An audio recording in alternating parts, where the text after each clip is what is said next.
How to make Keto Prosciutto Manchego Grilled Salad.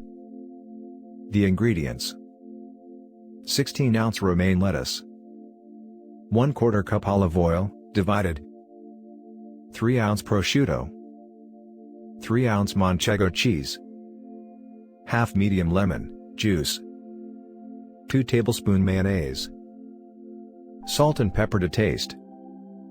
The preparation: 1. Measure out and prepare all the ingredients.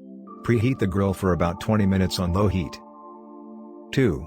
Cut the lettuce head in half. Brush both sides of the lettuce with half the olive oil. 3. Place lettuce on the grill and grill for a few minutes on each side while leaving the grill lid open. Grill until the outer leaves are charred.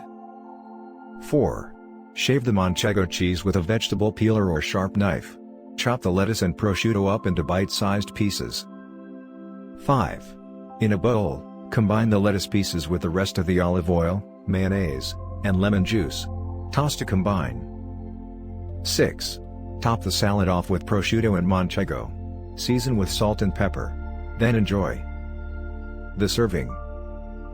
This makes a total of 2 servings of Keto Prosciutto and Manchego grilled salad. Each serving comes out to be 642 calories, 56.8 grams fat, 4.8 grams net carbs, and 24.1 grams protein. If you want to get a custom keto diet made up for you, just click on the link in the description below for more recipes.